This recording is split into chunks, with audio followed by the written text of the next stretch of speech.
വയനാട്ടിൽ ഉരുൾപൊട്ടൽ ദുരന്തത്തിൽ മരണസംഖ്യ 135 ഉയർന്നു. ഇതുവരെ രക്ഷപ്പെടുത്തിയത് 800-ലധികം പേരെ. 60ഓളം പേരെ കാണാനില്ലെന്ന് രക്ഷപ്പെട്ടവർ പറയുന്നു. രക്ഷാപ്രവർത്തനം ഉടൻ പുനരാരംഭിക്കും. പ്രദേശത്ത് മഴയ്ക്ക് നേരിയ കുറവുണ്ട്. അതേസമയം കാണാതായവരെക്കുറിച്ച് വിവരശേഖരണം തുടരുകയാണ്. കണ്ടെടുത്ത ശരീരഭാഗങ്ങളുടെ DNA പരിശോധന നടത്തും. വിവരങ്ങൾ നൽകാൻ അനൂപ് KR വയനാട്ടിൽ നിന്ന് തത്സമയം ചേരുകയാണ്. അനൂപ, രക്ഷാപ്രവർത്തനം 2ാം ദിനത്തിലേക്ക് കടക്കുന്നു. ഇന്നലെ നമ്മുടെ ഉള്ളുലച്ചുകൊണ്ടുണ്ടായ ഉരുൾപൊട്ടൽ ഇപ്പോൾ മരണസംഖ്യ ഉയർന്നത് 135 ആയിരിക്കുന്നു. നമുക്കൊക്കെ വളരെയധികം ഭീതി പരത്തിക്കൊണ്ടുണ്ടായ ഉരുൾപൊട്ടൽ ഇപ്പോൾ മരണസംഖ്യ ഓരോ നിമിഷവും ഉയരുന്നു എന്ന് പറയുമ്പോൾ അതിലധികം ഭീതിയും ആശങ്കയും വിഷമവും ഒക്കെ തളം കെട്ടി നിൽക്കുകയാണ്. 2ാം ദിവസത്തെ രക്ഷാപ്രവർത്തനത്തിലേക്ക് എത്തുമ്പോൾ എപ്പോഴായിരിക്കും പുനരാരംഭിക്കുക? മറ്റു വിവരങ്ങൾ എങ്ങനെയാണ്?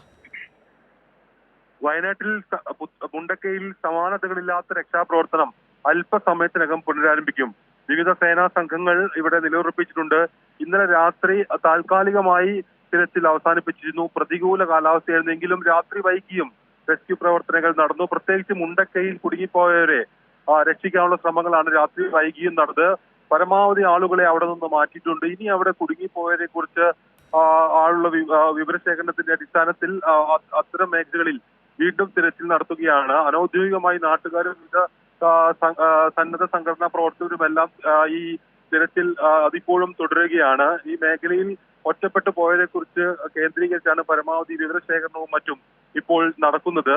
ഏതായാലും അല്പസമയത്തിനകം വിവിധ സേനാ വിഭാഗങ്ങളുടെ ഒരു തെരച്ചിൽ ആരംഭിക്കും. നമുക്ക് ഇപ്പോൾ മനസ്സിലാക്കാവുന്ന കാര്യം 135 മരണങ്ങൾ ഇതിനകം സംഭവിച്ചു കഴിഞ്ഞു എന്നുള്ളതാണ്. വലിയ മലവെള്ളപ്പാച്ചിലിൽ ഉരുൾപൊട്ടി ഈ ചൂരൽമല ഗ്രാമത്തിലേക്ക് ഒഴുകിയെത്തിയ മലവെള്ളപ്പാച്ചിൽ കവർന്നെടുത്തത് 135 ജീവനുകളെയാണ്. ഏതാണ്ട് ഒരു 800-ലധികം ആളുകളെ രക്ഷാപ്രവർത്തനത്തിലൂടെ സുസജ്ജമായ രക്ഷാപ്രവർത്തനത്തിലൂടെ രക്ഷപ്പെടുത്താൻ സാധിച്ചിട്ടുണ്ട്. അത്തരത്തിലുള്ള ശ്രമങ്ങൾ ഇപ്പോഴും തുടരുകയാണ്. അതേസമയം ഇനിയും കാണാതായവരെ കുറിച്ചാണ് ഒരു ആശങ്ക നിലനിൽക്കുന്നത്. 200-ലധികം ആളുകളെ കുറിച്ചുള്ള സംശയങ്ങൾ ഈ പ്രദേശവാസികളും രക്ഷാപ്രവർത്തകരുമെല്ലാം നാട്ടുകാരുമെല്ലാം നമ്മോട് പങ്കുവെക്കുന്നുണ്ട്. അതിനെക്കുറിച്ചുള്ളൊരു പൂർണ്ണ വിവരശേഖരണം കഴിഞ്ഞ ദിവസം തന്നെ ജില്ലാ ഭരണകൂടം ആരംഭിച്ചിരുന്നു. അത് ഇന്നും തുടരും. ഏതായാലും മറ്റൊരു കാര്യം, ഈ ശരീരഭാഗങ്ങൾ ഈ ചാലിയാർ പുഴയിൽ നിന്നും മറ്റും കണ്ടെടുത്ത ഒരു സാഹചര്യമാണ്. അതിൽ DNA പരിശോധനകൾ ഉൾപ്പെടെ പൂർത്തീകരിക്കേണ്ടി വരും. അങ്ങനെയെങ്കിൽ അത്തരം നടപടിക്രമങ്ങളും ഇന്ന് നടക്കും. അതിനായുള്ള സജ്ജീകരണങ്ങൾ, ആവശ്യമായ ക്രമീകരണങ്ങളെല്ലാം ഈ പ്രദേശത്ത് ദുരന്ത ഭൂമിയിൽ ഉൾപ്പെടെ ജില്ലാ ഭരണകൂടത്തിന്റെ നേതൃത്വത്തിൽ നടക്കുകയാണ്. ജില്ലാ ഭരണകൂടം പ്രധാനമായും ഇന്ന് ശ്രദ്ധ കേന്ദ്രീകരിക്കുന്നത് ഇത്തരത്തിൽ കാണാതായവരെ കുറിച്ചുള്ള വിവരശേഖരണവും അതോടൊപ്പം ഏതെല്ലാം മേഖലകളിൽ ആളുകൾ കുടുങ്ങിക്കിടക്കുന്നുണ്ട് എന്നത് മനസ്സിലാക്കിയുള്ള തിരച്ചിലുമായിരിക്കും.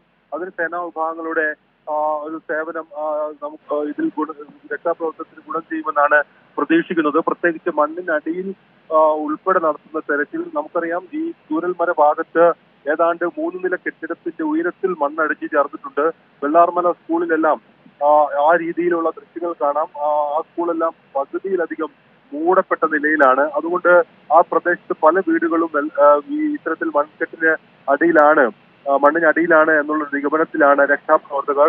അതുകൊണ്ട് മണ്ണിനടിയിൽ കൂടി പരിശോധന നടത്തേണ്ടതുണ്ട്. ഇന്നലെ ആ വീടുകളെല്ലാം കേന്ദ്രീകരിച്ച് JCB-യും മറ്റും ഉപയോഗിച്ചുള്ള തെരച്ചിലാണ് നടന്നത്. അതോടൊപ്പം തന്നെ ഇന്നും അത്തരത്തിലുള്ള മണ്ണ് നീക്കിയുള്ള തെരച്ചിൽ നടത്തും. ഈ നിരവധിയായ വീടുകളുള്ള ഒരു മേഖലയിലൂടെയാണ് മലവെള്ളപ്പാച്ചിൽ പെട്ടെന്ന് വന്ന് പതിച്ചത്. അതുകൊണ്ട് തന്നെ അതിന്റെ ഒരു ആഘാതം അത് വലിയ വ്യാപ്തിയുള്ളതാണ്. അതുകൊണ്ട് തന്നെ തിരച്ചിൽ വലിയ തോതിൽ വ്യാപിക്കുകയും വലിയ തോതിൽ നടത്തേണ്ടതുമായിട്ടുള്ളൊരു കാര്യമുണ്ട്. ഏതായാലും ഈ വീടുകളിൽ എത്ര പേർ ഉണ്ടായിരുന്നു, അവരിൽ എത്ര പേർ ആ സമയത്ത് രക്ഷപ്പെടാൻ അവർക്ക് സാധിച്ചു, മറ്റുള്ളവർ കാണാതായവർ എത്ര തുടങ്ങിയ കാര്യങ്ങളുടെ ഒരു വിവരശേഖരണമാണ് വലിയൊരു വെല്ലുവിളിയായി അവശേഷിക്കുന്നത്. പ്രത്യേകിച്ച് ഈ മുണ്ടക്കയിൽ മുകൾ ഭാഗത്ത് ഉരുൾപൊട്ടി നേരെ ആദ്യം വന്ന് പതിച്ച മേലെ മുണ്ടക്കയിൽ ഉൾപ്പെടെ എസ്റ്റേറ്റ് തൊഴിലാളികൾ, തോട്ടം തൊഴിലാളികൾ താമസിക്കുന്ന ചെറിയ വീടുകളും മറ്റുമുണ്ട്, ലയങ്ങളുണ്ട്. അവിടങ്ങളിലെല്ലാം ഒരു ആ പ്രദേശമാകെ തുടച്ചു മാറ്റപ്പെട്ട സാഹചര്യത്തിലാണ് ഉള്ളത്. അതിന്റെ ദൃശ്യങ്ങൾ നമ്മൾ കഴിഞ്ഞ ദിവസം നൽകിയിരുന്ന ഏറ്റവും മുകൾ ഭാഗത്തുള്ള ദൃശ്യങ്ങൾ തന്നെ. അതിലെല്ലാം നമുക്ക് മനസ്സിലാവുന്നത് അവിടെയുള്ള ഒട്ടേറെ പ്രദേശങ്ങൾ ഇത്തരത്തിൽ തുടച്ചു മാറ്റപ്പെട്ടു എന്നുള്ളതാണ്. അങ്ങനെയെങ്കിൽ അവിടെ ഉണ്ടായിരുന്ന തൊഴിലാളികൾ ആരൊക്കെ മറ്റ് സംസ്ഥാനങ്ങളിൽ നിന്ന് ജോലിക്കെത്തിയ തൊഴിലാളികൾ ഉൾപ്പെടെ ഉണ്ടായിരുന്നു. അതോടൊപ്പം ആ മേഖലയിൽ ചില റിസോർട്ടുകളെല്ലാം പ്രവർത്തിക്കുന്നുണ്ട്. അവിടെ ചില സഞ്ചാരികൾ ഉണ്ടായിരുന്നു എന്ന് വേണം നമുക്ക് മനസ്സിലാക്കാൻ തദ്ദേശ സ്ഥാപനങ്ങളിൽ നിന്ന് ലഭിക്കുന്ന വിവരങ്ങൾ പ്രകാരം. അങ്ങനെയെങ്കിൽ അവരാരൊക്കെ എന്നത് സംബന്ധിച്ചുള്ള ഒരു വിശദമായ ഒരു വിവരശേഖരണം നടത്തേണ്ടതുണ്ട്. കഴിഞ്ഞ ദിവസം തന്നെ ഏറ്റവും സൂക്ഷ്മമായ തലത്തിൽ വാർഡുകൾ കേന്ദ്രീകരിച്ച് ഈ വിവരശേഖരണം ജില്ലാ ഭരണകൂടം ആരംഭിച്ചിരുന്നു. ഏതായാലും ഇപ്പോഴും അത് തുടരുകയാണ്. ഇന്ന് ഒരു പൂർണ്ണ രൂപം ഇതുമായി ബന്ധപ്പെട്ട് നമുക്ക് ലഭ്യമാവും എന്നാണ് പ്രതീക്ഷ. ഏതായാലും സർക്കാർ തല സംവിധാനമാകെ അതിനായി പ്രവർത്തിക്കുകയാണ്. മന്ത്രിമാർ 5 മന്ത്രിമാർ നിലവിൽ തന്നെ റവന്യൂ മന്ത്രി ഉൾപ്പെടെ വയനാട്ടിലുണ്ട്, മുഹമ്മദ് റിയാസ് ഉൾപ്പെടെ വയനാട്ടിലുണ്ട്. അവർ നിരന്തരം ഈ സ്ഥലത്ത് ക്യാമ്പ് ചെയ്താണ് ഈ സ്ഥിതിഗതികൾ പരിശോധിക്കുന്നതും ഏകോപനം നടത്തുന്നതും ഈ ദുരന്ത നിവാരണ പ്രവർത്തനങ്ങൾ ഏകോപിപ്പിക്കുന്നതും മറ്റും. ഏതായാലും ആ ശ്രമങ്ങൾ ഇന്നും തുടരും. മന്ത്രിമാരുടെ ഉൾപ്പെടെ നേതൃത്വത്തിൽ, സൈന്യത്തിന്റെ നേതൃത്വത്തിലെല്ലാം മുഖ്യമന്ത്രി ഉൾപ്പെടെ വയനാട്ടിലേക്ക് എത്താനുള്ളൊരു സാഹചര്യമുണ്ട്.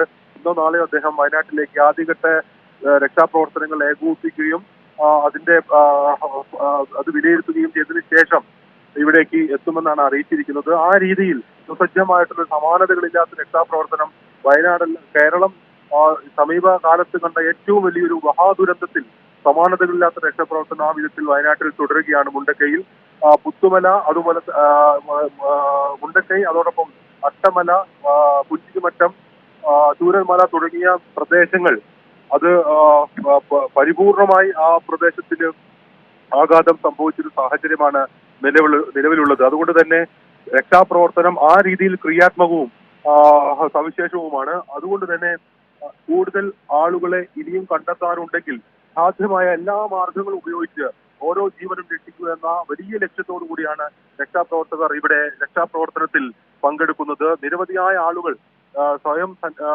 സന്നദ്ധരായി ഇവിടേക്ക് എത്തിയിട്ടുണ്ട്. പല മേഖലകളിൽ നിന്ന് പ്രാവീണ്യം ലഭിച്ചവർ, പല മേഖലകളിൽ വൈദഗ്ധ്യം ലഭിച്ചവർ, തിരച്ചിലിന് മണ്ണിനടിയിൽ നടത്തുന്ന തിരച്ചിൽ പോലും വൈദഗ്ധ്യം ലഭിച്ചവരെല്ലാം തന്നെ ഈ മേഖലയിൽ ഇപ്പോൾ എത്തിയിട്ടുണ്ട്. സൈന്യത്തിന്റെ സേവനമാണ് ഏറ്റവും പ്രധാനപ്പെട്ടത്. കഴിഞ്ഞ ദിവസം ഈ സ്ഥലത്ത് നിന്ന് ഏറ്റവും ലാൻഡിങ് ദുഷ്കരമായിട്ടുള്ള സ്ഥലത്ത്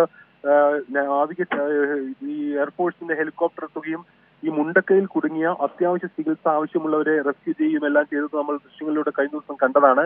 അത്തരത്തിലുള്ള സവിശേഷമായ ഏറ്റവും സമാനതകളില്ലാത്തൊരു രക്ഷാപ്രവർത്തനം മുണ്ടക്കയിൽ ഇന്നും നടക്കും. അത് അല്പസമയത്തിനകം ഔദ്യോഗികമായി ആരംഭിക്കും. എന്നാൽ അനൌദ്യോഗികമായി തന്നെ ഈ തിരച്ചിൽ മുണ്ടക്കയിൽ ഇപ്പോൾ ആരംഭിച്ചു കഴിഞ്ഞു. ഈ പ്രധാന വഴി മാത്രമല്ല, ഇപ്പോൾ ഏറ്റവും നമുക്ക് കഴിഞ്ഞ ദിവസം ഒരു പ്രധാന തടസ്സം നേരിട്ടത് ഈ മുണ്ടക്കയിലെ ഒരു പാലം ഒലിച്ചു പോയതാണ്.